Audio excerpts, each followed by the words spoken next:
que hicieran un esquema para que me clarificaran los conceptos que hemos visto esta semana, bueno, el fin de semana, el viernes y el lunes. ¿Alguien quiere compartirlo de manera voluntaria antes de que lo haga al azar?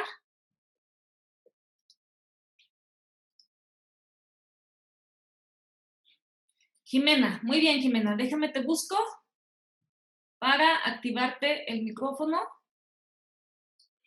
Abajo. Exacto, ya te estoy viendo. Ajá. Bueno, no sé, se puede. Ah, sí. Y luego, Bueno, este es mi mapa mental. Bueno, mi esquema, mejor dicho. ajá. En el cual, bueno, primero, quise exponer como que los principios, bueno, los conceptos, mejor dicho, Así de es. cada uno de los tópicos de los que estamos hablando. Bien. Primero son las antinomias y lagunas, que como usted lo mencionó, pues son tesis opuestas que se pueden dar de respecto a un referente empírico, o sea, pueden suceder en las normas o pueden suceder en los comportamientos humanos. Las antinomias, pues como sabemos, se ocasionan cuando una norma superior dice una cosa, pero una norma inferior dice otra, y es cuando chocan. O cuando dos normas dentro o sea, de una misma jerarquía, pues también una dice lo contrario de la otra. Uh-huh. Después, pues tenemos las lagunas, que estas son un poquito más complicadas. Las lagunas, pues son huecos jurídicos, o sea que es una falta de normas. Esto significa que puede existir el caso de que una norma superior, o sea, por ejemplo, una norma constitucional, reconozca un derecho subjetivo. Aquí lo puse como DS para no saturar tanto. Y establezca que es accionable el juicio. Pero sin embargo existe una norma secundaria que no explica, que no regula detalladamente el procedimiento para que ese derecho sea justiciable. Okay. Dicen los positivistas que pues estas lagunas son huecos técnicos, porque si bien hay una norma superior que establece que un derecho subjetivo es justiciable, no obstante, en el ámbito normativo secundario no hay una norma que reglamente el procedimiento a través del cual puede hacerse justiciable. Uh-huh. Y bueno, de igual manera, pues los positivistas dicen que en estricto sentido, pues no deben de existir las lagunas, ya que, o sea, si se siguiera la ley al pie de la letra, pues no tendría por qué haber pues una falta de norma, por así decirlo, uh-huh, un incumplimiento de la ley. Uh-huh. Después nos pasamos a las omisiones, okay, que dice que en atención al principio de división funcional de poderes, los órganos legislativos cuentan con facultades o competencias de ejercicio potestativo y obligatorio. Ajá. Y cuando no se realicen, pues puede dar paso a una omisión, uh-huh, las cuales pueden ser absolutas y relativas. Las omisiones absolutas son aquellas que se hacen cuando de plano pues los órganos legislativos no hacen su labor. Okay. Dice que son cuando los integrantes del órgano legislativo simplemente no han ejercido su competencia de crear leyes ni han externado una voluntad para hacerlo. O sea, de pocas palabras, pues cuando de cierta manera les vale su labor y no hacen nada, o sea, no crean leyes, ni las discuten, ni las reforman, ni las cambian, ni nada. Uh-huh. Y después están las omisiones relativas. Aquí dice que las omisiones pueden presentarse cuando al haber ejercido su competencia lo hacen de manera parcial o simplemente no la realizan integralmente, Ajá. impidiendo el correcto desarrollo y eficacia de su función creadora de leyes. Esto nos quiere decir que estas omisiones pues son cuando se hace el trabajo como a medias. Por ejemplo, cuando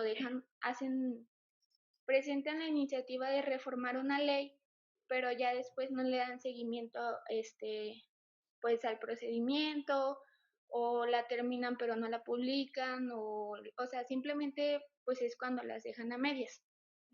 O más bien, o sea, la sacan la ley, siguen el procedimiento legislativo, la ley sale, ¿sí? O sea, se da la iniciativa, se da la discusión, la aprobación, se sanciona, se publica, inicia la vigencia, pero ¿qué crees?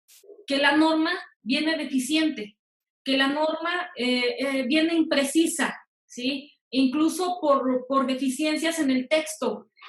Acuérdate que dijimos que los legisladores, al hacer leyes, emplean un lenguaje jurídico tecnificado. Y si no manejan la técnica jurídica, este lenguaje técnico jurídico, de manera diligente, de manera precisa, las normas van a ser muy imprecisas, van a estar deficientemente redactadas, van a ser, por lo tanto, deficientes, ¿sí? Y por lo tanto, va a dar más lugar a que los jueces tengan, o sea, van a dar más espacio a los jueces para que las interpreten, porque no son claras. Si las leyes no tienen un lenguaje claro, preciso, las normas, las leyes van a ser imprecisas y van a necesitar ser interpretadas.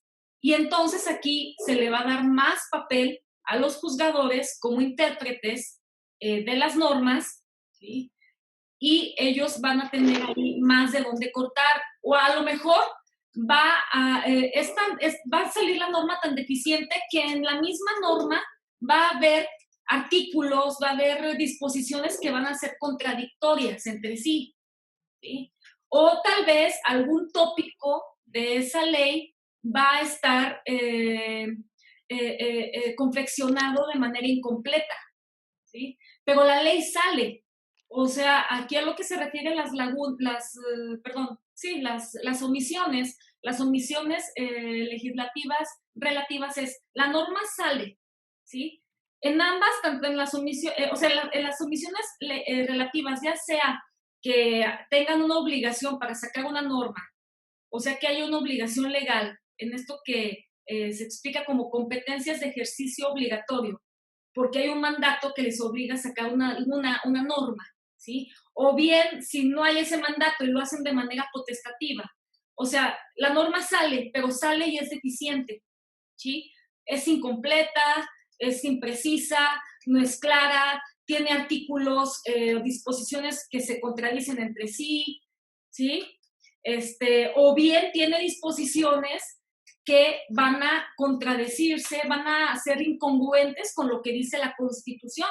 Una norma, una ley que sale con artículos que son contrarios, evidentemente contrarios a la Constitución, va a ser una norma deficiente, va a ser una norma tildada, señalada de inconstitucionalidad, ¿sí? Pero la norma sale, sí me interesa que te quede ese punto claro, Jimena. La norma sale, ¿sí? La deficiencia no es en el procedimiento legislativo, que también puede haber deficiencias en el procedimiento legislativo, ¿sí? Esas deficiencias van a ser de tipo procedimental o deficiencias formales. Sí se puede dar eso que tú dices, pero ojo también que las deficiencias pueden darse de manera en cuanto a contenido sustancial de la norma, que es a lo que más es lo que más le importa a Ferrajoli, es lo que más le importa a Ferrajoli señalar, que las normas en su contenido, más allá de que pueda haber errores de procedimiento, en su contenido puede ser contrarias a la Constitución, pueden tener deficiencias en cuanto a un mal manejo del lenguaje técnico jurídico. Esas son normas deficientes. Salieron, se publicaron. O sea, puede haber normas que se publican, que están vigentes, que inician una vigencia, pero que son deficientes, ¿sí? Incongruentes entre sí, entre disposiciones de esa misma ley, o bien incongruentes directamente, y aquí se actualizaría ese tipo de antinomia compleja que se da en este modelo de Estado constitucional, una incongruencia de la norma general secundaria con respecto a la Constitución, ¿sí? Es la norma fundamental. ¿Sí está claro hasta ahí, Jimena? Sí, sí. Tiene que desempeñar su función creadora de normas de manera correcta, ¿verdad? O sea, por eso no es enchilamiota, tiene su arte, ¿sí? Y esa función legislativa pues tiene que hacerse con mucho cuidado para evitar que salgan normas que sean omisas parcialmente, que caigan en deficiencias y que estas deficiencias son graves cuando tienen que ver, cuando son incongruencias con la Constitución, con el bloque de constitucionalidad. Y en un modelo de Estado constitucional, ya dijimos, es un modelo complejo porque tiene varios niveles normativos. En un modelo de Estado constitucional ya no únicamente se busca la congruencia con el principio de legalidad o una congruencia procedimental, sino que se ve más allá. Inclusive, nosotros en un Estado constitucional actual, vigente, que tenemos en México, por ejemplo, pues tenemos que buscar que las normas que integran el sistema jurídico mexicano, nuestro sistema jurídico, sean congruentes con la Constitución y además con ese marco de convencionalidad del ámbito jurídico internacional, sobre todo en materia de derechos humanos, que aplica para el Estado mexicano. Entonces ya es un modelo normativo que se va haciendo más complejo, o sea, la congruencia con la Constitución, pero también con lo que se llama ese bloque de constitucionalidad, que no únicamente se refiere a la Constitución, sino también al marco jurídico internacional que en materia de derechos humanos aplica para México y que la propia Constitución mexicana en el artículo primero dice, reconoce este marco jurídico internacional en materia de derechos humanos, ¿sí? Y acorde también a los criterios jurisprudenciales que los órganos competentes del Estado mexicano, los jueces constitucionales que realizan control concentrado de constitucionalidad, ese tribunal constitucional ha dictado, ¿no? Ha dictado criterios con relación a cómo debemos de interpretar las normas en nuestro sistema jurídico mexicano. Ok, el control de constitucionalidad lo va a llevar a cabo, ¿sí? Acuérdate que hemos estado hablando del control de constitucionalidad de tipo jurisdiccional. El control de constitucionalidad de normas, o sea, esa revisión de que las normas sean congruentes con la Constitución, lo lleva a cabo en el sistema jurídico mexicano, ¿sí? Lo lleva a cabo la Suprema Corte de Justicia de la Nación, hablando de control concentrado, ¿sí? El Pleno de la Suprema Corte de Justicia de la Nación. Y recordemos que, bueno, nuestro sistema jurídico mexicano también contempla un control de constitucionalidad de tipo difuso que hacen, ahora sí que, todos los jueces ordinarios. Uh-huh. Pero el control de constitucionalidad, Jimena, lo hace el juez constitucional, el tribunal constitucional, ¿sí? No el órgano legislativo. Muy bien. ¿Sale? El órgano legislativo emite la norma, ¿sí? Luego la norma se somete a revisión, si se señala, si se sospecha que es inconstitucional, se va a someter a revisión y esa revisión la va a llevar a cabo el Tribunal Constitucional, hablando de control concentrado. ¿Sí? Ok. Uh-huh. Entonces, después explico que la relación entre estos cuatro términos existe en que tenemos el deber de garantizar como aplicadores del derecho que no solo sean reconocidos los derechos fundamentales de cada persona, sino que estos derechos pues sean respaldados por leyes congruentes, completas y que no carezcan de sentido. A lo que me refiero es que nosotros, bueno, por ejemplo, los legisladores son los que nos deben de garantizar que las leyes estén bien hechas y que no tenga deficiencias, por así decirlo. Es ahí cuando pongo que sean congruentes, que sean completas, que digan específicamente lo que tienen que decir sin tener que ser difusas o que como usted dice, los jueces tengan que estarla interpretando o encontrarle qué es lo que en verdad quiere decir. Ujú. Entonces, al existir estos términos en la aplicación de la ley, demostramos que nuestro órgano legislador, que aquí ya me corrigió, no es órgano legislador, llega a ser incompetente en el sentido de que o sea, estos existen porque quien está haciendo las leyes y quien las publica, pues no está haciendo bien su trabajo, por así decirlo. Ujú. Entonces, por lo tanto, la aparición de estas tesis opuestas, o sea, las antinomias y las lagunas, y las omisiones, es que pues cada una de ellas demanda una solución, o Ujú. sea, encontrarla lo más rápido posible para que la ley siga su rumbo, por así decirlo, sin tener que estarse deteniendo si está bien escrita o si está bien articulada o así. Ujú. Muy bien. Muy bien, Jimena, ¿sí? El único, aquí las precisiones que te hago son en este sentido, ¿sí? O sea, la norma la crea y todos los compañeros y compañeras que nos están escuchando, ¿sí? La norma la crea el legislador, ¿sí? Ujú, La obligación de llenar esos huecos, esas lagunas, entendida laguna en sentido amplio como la ausencia de norma, la ausencia de una ley, la obligación de llenar esos huecos, pues la tiene el legislador. ¿Por qué? Porque el legislador es el que crea las leyes, ¿sí? Es ese órgano encargado de crear las leyes en estos modelos, tanto en lo que fue ese viejo modelo de estado legislativo, como en los actuales modelos de Estado constitucional. El órgano legislativo es el órgano creador de las leyes, el órgano emisor de las leyes. En esa función, pues claro que si no lleva el cuidado correcto, el cuidado necesario, pues va a incurrir en deficiencias, ¿sí? Ya sea porque no haga su función, porque no legisle, o bien porque lo haga de manera deficiente, de manera incorrecta e incurra en esto, lo que tú explicaste ahorita, como omisiones legislativas relativas. Ok, este, y esto va a ser influido, puede ser influido por también un mal manejo de ese lenguaje tecnificado jurídico que deben de manejar, se supone que deben de manejar ujú. de manera correcta el legislador. Y luego el control de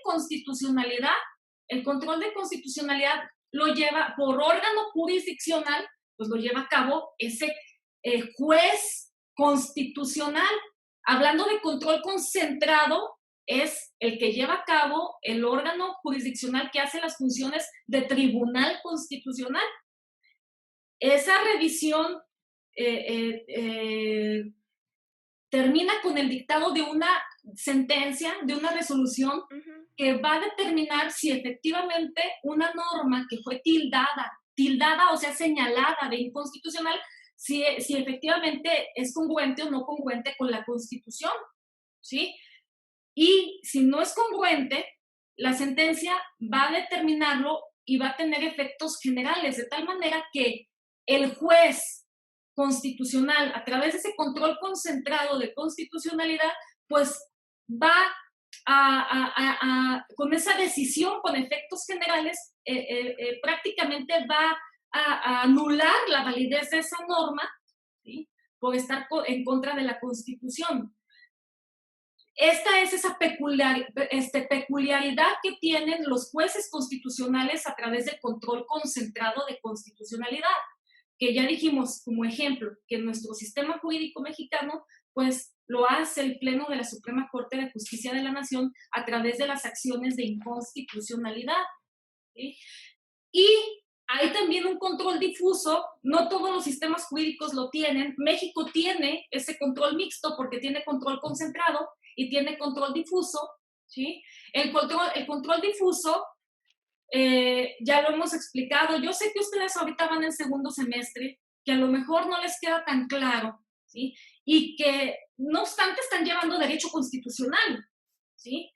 Entonces, esto también les va a servir para tenerlo más clarito. No obstante, por ahí de cuarto, quinto, sexto semestre van a seguir viendo con detenimiento esto de acciones de inconstitucionalidad, de control concentrado, de control difuso. Pero sepan desde ahorita que en México, por ejemplo, tenemos también un control difuso, es decir, que cualquier juez, aunque no sea, aunque no sea la Suprema Corte, cualquier juez puede ver cuando está resolviendo un caso, ¿sí?, concreto, puede ver si una norma es constitucional o no, pero no puede, en la sentencia que dicte, no va a declarar esa invalidez como lo hace la Corte, sino que únicamente va a lo más, va a inaplicar si él determina a través de una argumentación, de un argumento, de un esquema, de un razonamiento que plasme en un argumento, si este juez ordinario, un juez del Tribunal Superior de Justicia, un juez electoral,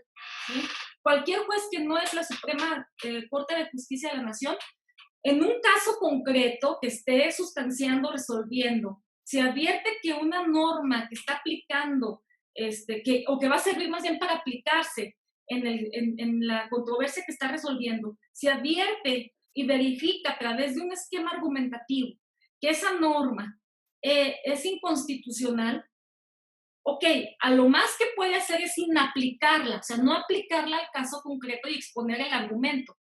Y esa resolución únicamente va a tener efectos para las partes involucradas en ese caso concreto, a diferencia de las sentencias que dicta la Suprema Corte, el Pleno de la Corte, en las acciones de inconstitucionalidad, que sí tienen efectos generales y que prácticamente están dictando la invalidez de la norma incongruente. Los jueces, por control difuso, únicamente lo más que pueden hacer es inaplicar ese tipo de normas inconstitucionales a los casos que están resolviendo.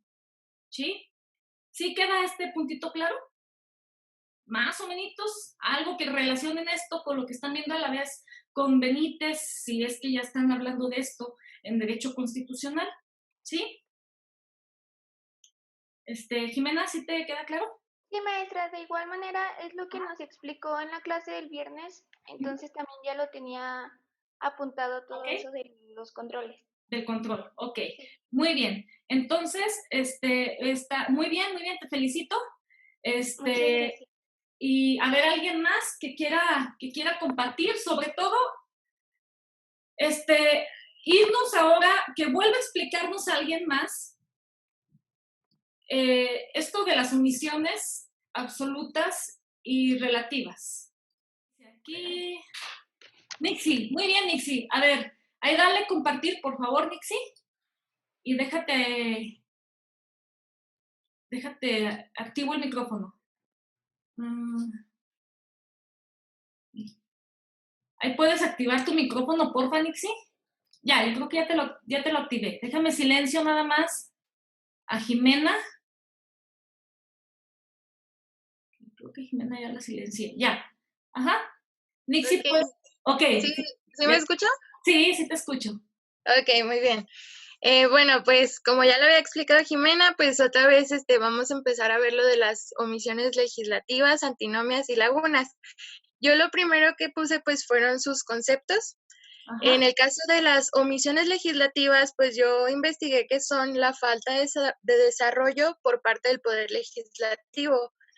Esto es durante un tiempo excesivo y de aquellas normas de obligatorio y concreto desarrollo, de forma que pues impide la eficaz aplicación y efectividad del texto constitucional. Esa podría ser pues como su definición de una omisión legislativa.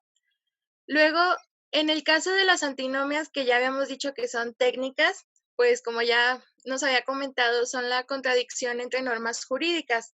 Estas pues tienen una forma de resolverse que en este caso pues sería mediante 3 criterios, ya sea que la norma se invalide, que la norma se derogue o que la norma tenga una prevalencia aplicativa.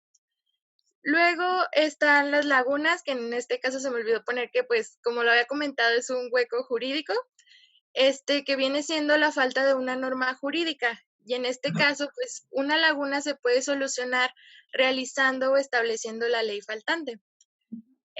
Para entender un poquito más lo de las omisiones, pues ahí justamente en las omisiones venía que los órganos legislativos del Estado cuentan con facultades de ejercicio protestativo y obligatorio en su desarrollo y se incurren diversos tipos de omisiones. Sí, potestativo.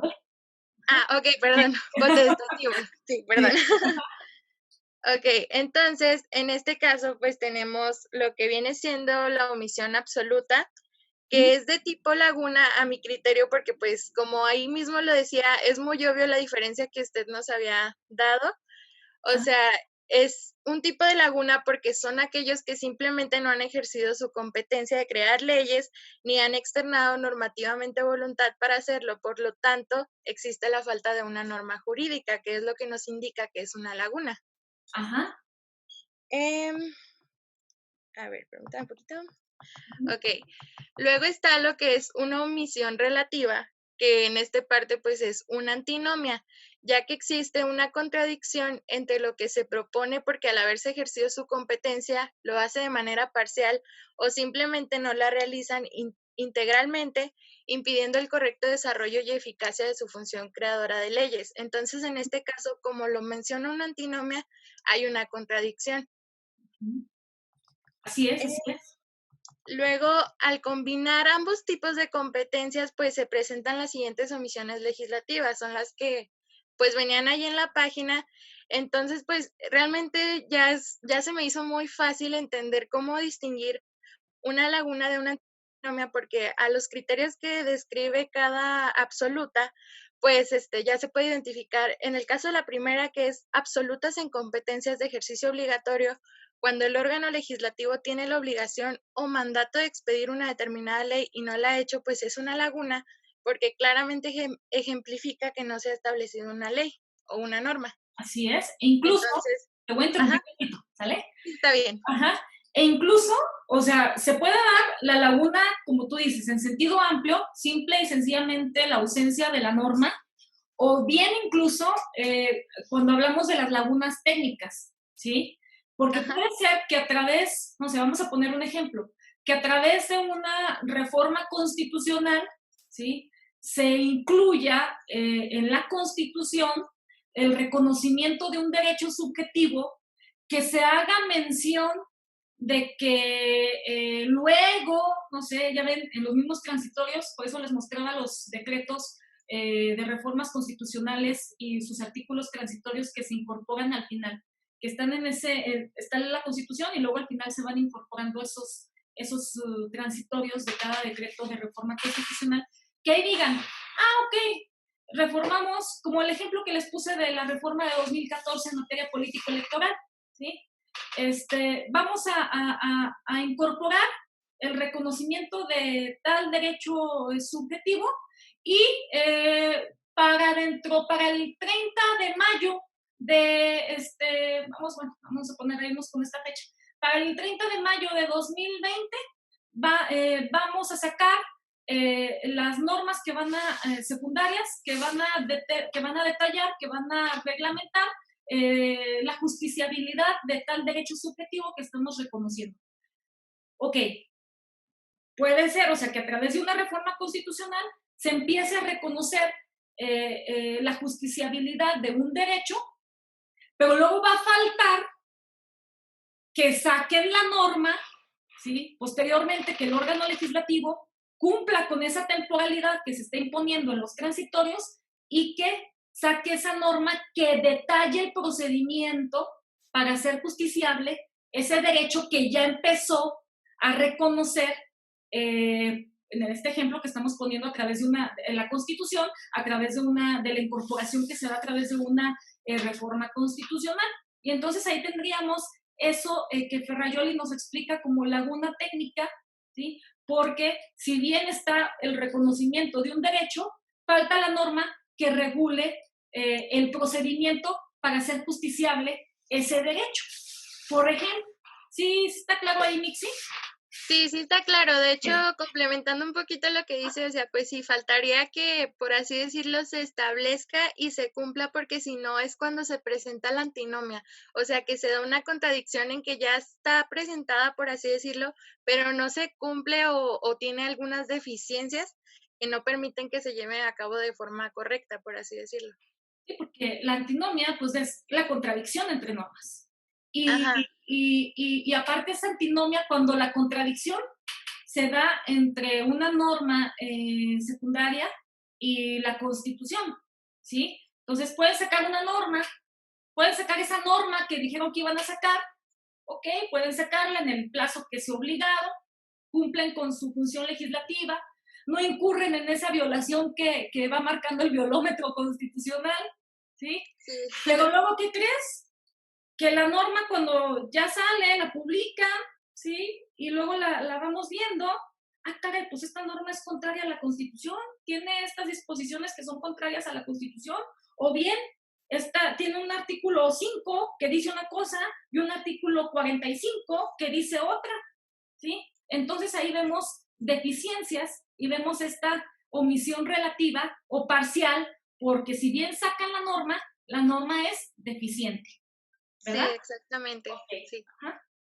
Ok, bueno, y pues sí, aquí como lo están viendo en pantalla, pues puse las omisiones que venían ahí en la página y pues nada más las clasifiqué como las que son lagunas y son antinomias, pero pues como le comentaba ya es más fácil identificarlas porque en sí las absolutas pues son las que van a ser de tipo laguna en este caso y las relativas pues de tipo antinomia.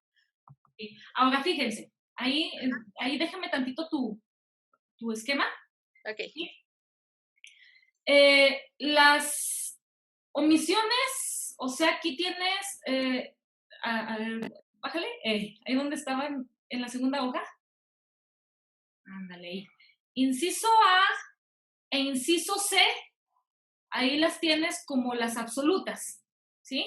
Omisiones legislativas absolutas, ya sea porque no sacan las leyes los legisladores, ya sea porque tengan que sacarlas, o sea, que están incurriendo en omisión, aún y que tienen un mandato, sobre todo un mandato constitucional, porque acuérdense, ellos se imponen, es más evidente ver que ellos se imponen estos plazos de sacar normas, como lo vimos en el ejemplo de cuando hacen una reforma constitucional, ¿sí? Entonces tienen una obligación constitucional establecida en transitorios de sacar una norma y no lo hacen, ¿sí? Esa es una omisión absoluta cuando tienen el deber de hacerla, ¿sí?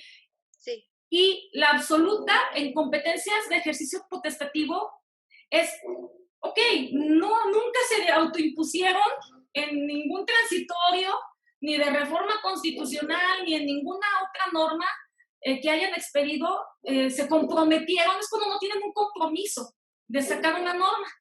Potestativo es, pues, a su potestad, o sea, a su voluntad, ¿sí? Y no lo hacen. Entonces, ahí también es una omisión absoluta. No sacan la norma, ¿sí? Estas omisiones absolutas, hay nada más que nos quede claro, efectivamente, como tú lo pones, A y C son lagunas, ¿sí? Y todos ahí, a Mixi, aquí le queda muy claro. Espero que a los otros que estén viendo este esquemita de Mixi también. Fíjense cómo A y C, y efectivamente yo coincido con Mixi, ahí tenemos laguna, ¿sí? Y luego, en B y D hablan de omisiones relativas. Igual, o sea, siguiendo ese mismo esquema, ese mismo orden de clasificación. Ya sea que expidan una norma deficiente y que expidan esta norma porque tienen el compromiso legal de hacerlo o un compromiso constitucional establecido en transitorios de una reforma constitucional y lo hacen, pero lo hacen mal, o bien que no tengan el compromiso constitucional ni legal, simple y sencillamente que saquen una norma, pero que la sacan mal, ¿sí? Entonces ahí vemos que ahí es donde se pueden presentar antinomias, o sea, contradicción entre normas. Inciso B, que tiene ahí en su esquema Nixie, e inciso D. Y esto, en el caso del sistema jurídico mexicano, las antinomias complejas entre norma secundaria y constitución, quiero que les quede bien claro esto, las contradicciones entre norma secundaria y constitución, ¿sí?, se resuelven a través de las acciones de inconstitucionalidad, que también la clase pasada vimos ahí en el artículo, que se regulan en el artículo 105, fracción segunda de la Constitución y que explicamos un poquito que quienes tenían esa facultad. Sale una norma, ¿sí? Sale una ley expedida, vamos a poner el ejemplo, una ley expedida por el Congreso de la Unión, y todas las normas, también puede salir una norma expedida por el Congreso de Durango, y siguen esta regla establecida en el 105. A partir de que inicia la vigencia de una norma, se tienen 30 días, ¿sí?, para que cualquiera de los sujetos enumerados en esta fracción segunda del 105 constitucional digan, caray, esta norma me late que va en contra de lo que dice la Constitución. Vamos a interponer una acción de inconstitucionalidad para que el Pleno de la Suprema Corte de Justicia revise, sustancie y decida si efectivamente hay una incongruencia, una contradicción, una antinomia entre esta ley que acaban de sacar, esta norma, esta ley en su artículo fulanito de tal, a ver si es incongruente con lo que establece la Constitución. Y entonces ya la Corte inicia el procedimiento de revisión. Acuérdense, les dije, hay una ley reglamentaria del artículo 105, que ahí se detallan las reglas procesales para que el Pleno de la Suprema Corte, con relación a lo que establece la fracción segunda, que es para llevar a cabo las acciones de inconstitucionalidad, bueno, se presenta la demanda, etcétera, etcétera, todo lo que viene ahí, se cumplen los plazos, la receta procesal que viene en esa ley reglamentaria del 105, fracciones 1 y 2, con lo relaciona a la fracción segunda, y revisa y emite una sentencia en la que va a determinar si efectivamente esa norma, esa porción normativa de la ley fulanita de tal que acaban de sacar, ya sea, no sé, cualquier congreso de las entidades federativas o bien del Congreso de la Unión, es contraria o no a la Constitución. Y si decide que es contraria, va a dictar una sentencia con efectos generales, de tal suerte que esa norma ya queda ahí señalada y no se puede volver a aplicar, ¿sí? Las decisiones de la Suprema Corte de Justicia que determinan la inconstitucionalidad de una norma jurídica, ¿sí?, tienen que ser acatadas por las autoridades, por todas las autoridades en el país, ¿sí? Entonces, ¿eso sí queda claro? Espero que quede claro por ahí. Aquí tengo a alguien en el chat, déjenme lo checo. Tomás, maestra, yo lo hice en hoja de máquina, pero lo de las omisiones, Tomás, lo de las omisiones no me queda muy claro. Okay. ¿Tienes, escaneaste o hay manera de que pudieras compartir esa hojita, Tomás? Si no, bueno, primero esa pregunta. ¿La puedes compartir o no la puedes compartir? Bueno, es que igual y ya con la explicación que dio Nixie, pues como que ya medio me quedó un poco claro. Ok. A ver, ¿pero habrá algo por ahí que te siga causando problema? Bueno, pues creo que hasta ahorita no. Creo que ya más o menos sí me quedó como algo claro. Ve apuntando, ¿sí? El esquema ahí que puso Nixie para relacionar lagunas con omisiones, es bastante clarito, ¿sí? Primero, Tomás, que te quede bien claro, primero que nada, así como hizo Jimena, lo que es cada tópico, los conceptos de cada tópico, ¿sí? Lo que es omisión legislativa absoluta y luego lo que es omisión legislativa relativa o parcial. A ver, la absoluta, ausencia de la norma. ¿Sí está claro eso, Tomás? Ausencia de la norma. El legislador no emite norma alguna, ¿sí? Ya sea que aun y cuando tenga la obligación o el compromiso de hacerlo, o bien, aunque no haya compromiso, no hay norma. Omisión absoluta es no hay norma. ¿Está claro hasta ahí? Ok, no emite norma. Relativa. La omisión relativa también se le llama parcial porque emite la norma, pero la emite mal. ¿Sí? Tiene deficiencias. ¿Sí te queda eso claro? No expresa lo que, en sí no expresa bien lo que dicta. ¿Sí? Ajá. Omisión relativa. Está bien, ¿sí? Omisión relativa. Sí, está bien. Okay. El legislador emite la norma, pero la emite con deficiencias, con contradicciones, no es clara, no es precisa, hay artículos en esa ley que se contradicen, o bien hay artículos en esa ley que se contradicen con lo que dice la Constitución, ¿sí? Eso. Pero la norma sí está. Por eso es una omisión parcial, porque la norma sí sale, ¿sí? Pero sale con deficiencias. ¿Sale? Ok, Tomás. Déjate silencio. Está ya. Dice Tomás, muy bien. Dice, sí, muy bien, gracias. Selene, pero si es por parte del órgano legislativo, ¿verdad? Sí, sí, Selene. La deficiencia es del órgano legislativo. ¿Sí? Estamos hablando de, pues es una deficiencia, ya sea que no haga su trabajo y hay una omisión absoluta, o bien que haga su trabajo, pero lo haga mal. Esa es la omisión relativa o parcial. Saque la norma, pero la saque mal. Si eso responde tu pregunta, Selene.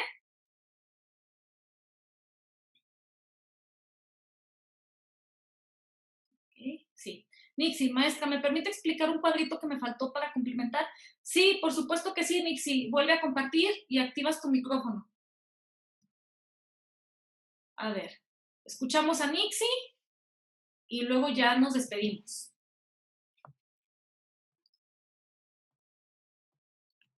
Ok, el cuadrito que me faltó mencionarle es en sí un poquito más la relación que tienen entre las omisiones legislativas, las técnicas y las lagunas, que es este que está aquí. Ok, entonces ambas son partícipes en las omisiones legislativas, puesto que si llegase a presentarse el hecho de que el órgano legislativo no creara o reformara una ley, pues entonces no tendría cómo aplicarse y en todo caso pausaría el dominio de normas. Esto pues daría paso a que se presenten tanto las lagunas como las antinomias, y la forma de resolver esto un poquito, pues como lo había comentado Jimena, es que haya un respaldo congruente y eficaz de la aplicación de las leyes, pero pues efectivamente sí es por parte del órgano legislativo. Muy bien. Eso era todo. Ok, Nixie. Muy bien, ¿algo que le quieran ahí preguntar a Nixie? También, no nomás a mí, también le pueden preguntar a Nixie o a Jimena, que son las que expusieron hoy la clase.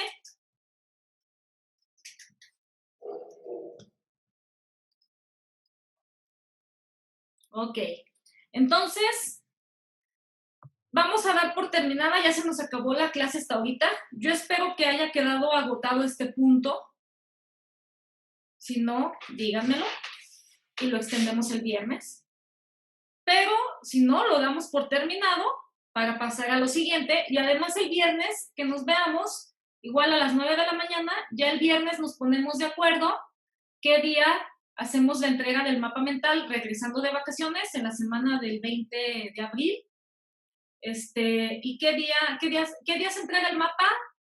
Va a ser así, o sea, le van a sacar una foto bien enfocada y me la van a ir mandando por el grupo de WhatsApp. Otra cosa que les quiero decir, luego me mandan mensajes privados. Está bien, nada más que batallo un poquito, porque como no tengo guardada en mi agenda todos sus nombres, luego no sé quién es y por eso les estoy pregunte que me pasen su nombre, ¿sí? Y luego en el grupo de WhatsApp también me lo pueden hacer saber y creo que es más fácil porque ahí ya vienen, ahí los identifico, vienen ya nombres de ustedes. Pero bueno, no pasa nada. Luego hay quien le da vergüenza decirlo en el grupo y lo quiere decir privado. Ok. Pero la entrega del mapa mental sí me la van a hacer allí en el grupo de WhatsApp, ¿sí? Vayan ya preparando su mapa a mano y le van a sacar una foto y la foto me la mandan por el grupo de WhatsApp. El viernes decidimos qué día me la van a mandar. No se preocupen. No va a ser ningún día de sus vacaciones, va a ser cuando regresemos de vacaciones, pero pues acuérdense que no vamos a vernos, no sé hasta cuándo. Bueno, ahorita se supone que hasta el 30 de abril está la medida, pero pues ya ven que esto no sabemos cómo vaya caminando y a lo mejor después. Pero bueno, vamos a pensar que hasta el 30 tenemos este periodo de suspensión.